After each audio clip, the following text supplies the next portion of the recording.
Lonely Planet announces. Two of Europe's biggest rail operators are merging to create a combined high-speed network that serves the UK, France, the Netherlands, Germany, and Belgium. Cross-channel high-speed rail service, Eurostar, is joining forces with the French-Belgian rail operator Thalys to expand services across Europe. For travelers, this merger gives them a greater choice of simplified journeys on a single ticket. Thalys already serves France, the Netherlands, Germany, and Belgium, but it doesn't currently have operations in the UK. Eurostar, meanwhile, has a pretty extensive network that operates out of St Pancras Station in London, delivering passengers across the Channel Tunnel to French cities like Calais, Paris, Lille and Lyon and, in winter, to the Alps. It also offers a high-speed service to Brussels, Rotterdam and, most recently, Amsterdam. I took the Channel to Paris for a day trip while I was at Wimbledon for 2 weeks. I spent the day at the Louvre, and returned back to London that evening. It was an easy, delightful day. For the first time, UK passengers will be able to directly connect with Germany by high-speed rail, with trains Aachen and Dortmund, destinations that are currently operated by Thalys. Trains could also travel to Bordeaux from London and more Belgian cities including Antwerp and Liège. The Alps service could also be extended for winter holidaymakers. I really enjoy rail travel in Europe. My first trip to Europe was a student Eurail pass, enabling me to start in Amsterdam and end up in Rome. Along the way, I visited Belgium, Germany, Switzerland, France, Austria, and Italy. Just last week, I took the high-speed Deutsche Bahn railway from Paris Gare de l'Est to Frankfurt Main Hauptbahnhof. I think my next trip to Europe will involve heavy use of a Eurail pass. An added bonus is that trains are rarely cancelled or late. The little city airline hoppers in Europe are always delayed or cancelled. I thought I'd write a blog entry about a lovely day trip I did from London. I had not long arrived home after an amazing trip to New England, USA, when my travel feet continued to itch and I was ready to do a bit more exploring again. This time I planned a little trip I'd been thinking about for a while now, ever since I watched the film Pocahontas when it came out in the 1990s really, but my plans developed more recently to include some really quite lovely places nearby.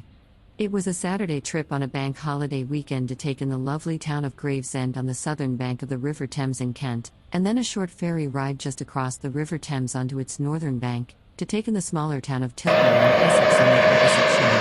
After having just retreated from New England, I was filled with wonderful visions of pilgrims and settlers traveling westwards across the Atlantic Ocean from English shores, bound for new lives in a wild, rugged and adventurous country.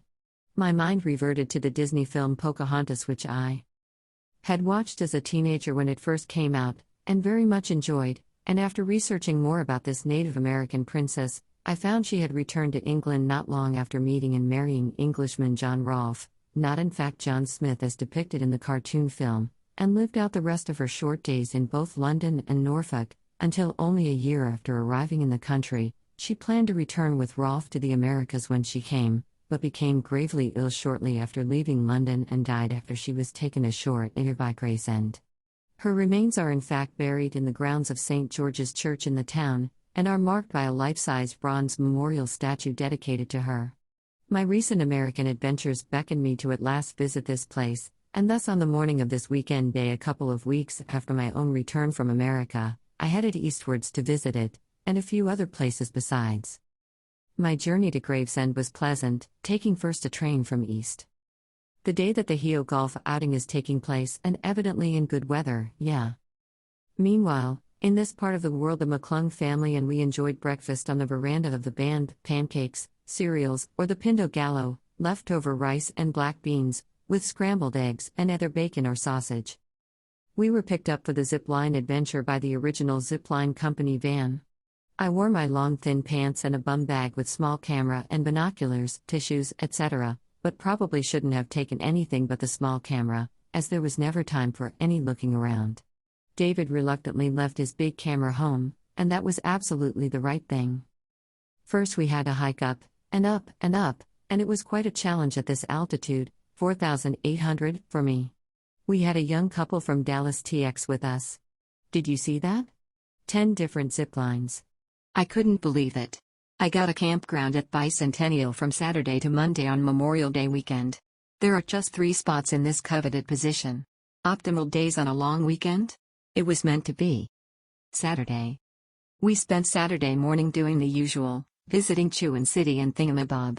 After lunch, we packed up the auto and hit the road close to 2 p.m. As we approached the megacity, the sun was starting to be covered by fog. That fog came thicker as we went further north. San Francisco was crowded. Lots of buses, and the Rambler side of the Golden Gate Bridge had no break of people during the fog. By the time we got to Marin Headlands, it was fully slate. After so numerous times, I just can't get myself to anticipate this from sunny South Bay. On the way, we realized we forgot to bring diapers, though. There was no way around it during the night. After setting up the roof, we hit the store in Sausalito. When we came back, the fog was getting thicker yet. We slightly had a view of the nethermost half of the GGB before regale, and it was fully gone by the end of it. It was befogging. June dusk, are you then formerly? We had point 3. A friendly couple was at point 2 from the former night. Point 1 showed up after us. Both parties were long gone inside the roof before it got dark at 9 p.m. and it was way past the bedtime for this nap last tot. Sunday. Too important liquid. I had to hit the restroom at 10 p.m. and 1 a.m., ouch.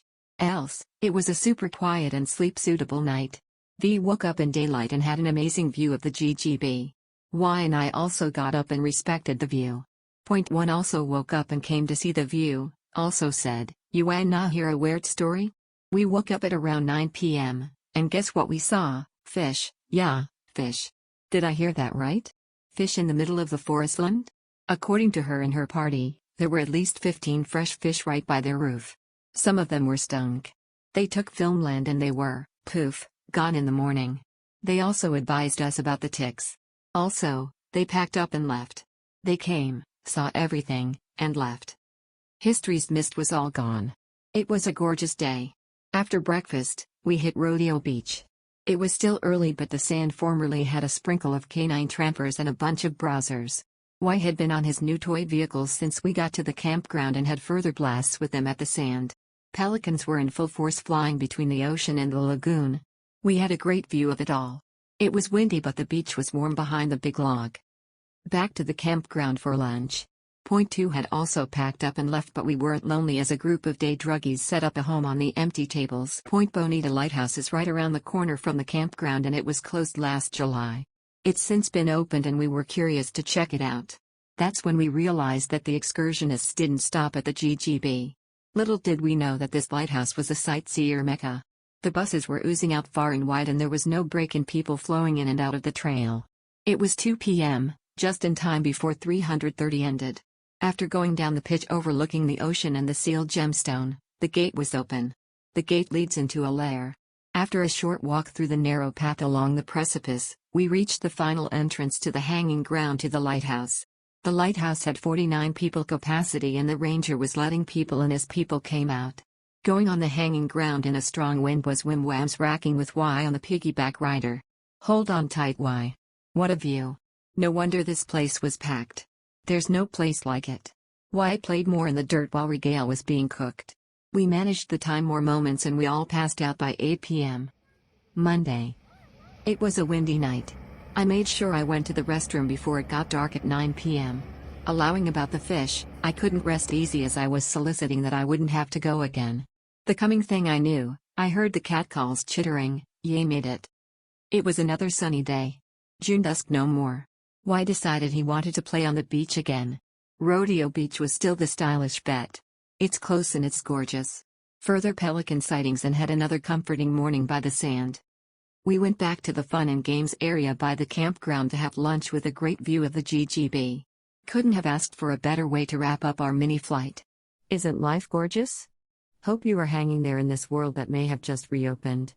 But that is facing the worst disease us travelers are fighting, I call hyperinflation.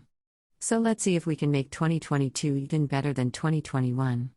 After all, we all survived a crazy world, so let's try to get the best of it. Inflation is at work here in South Africa too. But due to the lack of international travelers, if you are a good hunter, this place is actually better than anything you'll find in North America, Europe, or currently the few places open in Asia. So be smart. And come down under. The Africa way. I'm finally getting myself up to date with blogging. Impressive, isn't it? Well, maybe our own schedule pushed me. We are back on a long flight this Friday. And it's only the start of way more fun coming the next few weeks/months. So here it is, after few fun days in Congo and between Lubumbashi and Kinshasa. Because sometimes even I have to work. Here we are in and around Cape Town. Yes, this place is amazing, but I would never live here. Winter is coming soon. And trust me, from signature dish at Le Coin Francais, French oak. Signature dish at Le Coin Francais, French oak. Signature dish at Le Coin Francais, French oak. June to early October, this place is cold, windy, rainy. Pure what I'm not looking for. Oh yes, and from mid-November till late February. There are so many international travelers that I hate the crowds they bring it. Plus the hike in prices. So CT, known locally, is actually perfect from mid-March till mid-May. And again from mid-October till max end November. That's it. Let's call it limited time frame super paradise. This trip is not about discovery, but rather back to top restaurants that we love. And some, well, one, we had to give a second chance due to his ranking and the lack of it we had for our last visit. I promise, next visit we'll try to fully renew ourselves and go for fully new places. There was wine. Well, 0.11 bottles back on the plane in 2 carry-ons, plus 6 bottles in the checkings bags. Yes, SA is one of these 3 countries with Argentina and Chile that will allow liquids in carry-ons on domestic flights. Guess it's all about the wine issue. Trust me, my little wine rack at home is a very special affair. It feels good to know that at least 3 times a week we open something. On top of the world. On top of the world. On top of the world. Very special. One star.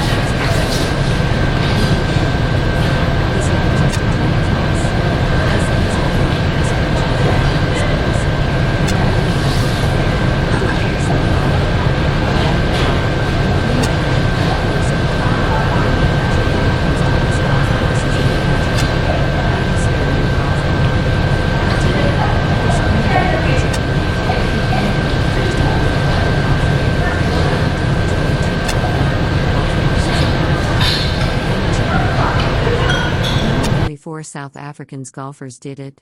I may know SA wines better than 90% of wine connoisseurs. I know goal in SA better than 99% of the connoisseurs. Makes me smile but proud too. 5 days around the winelands and Cape Town with my love. Sun is out, wine is amazing, food is stunning. What else do you need? Ready to fly back home. And trust me, June and July are only next to come. Doing our best to make 2022 very special.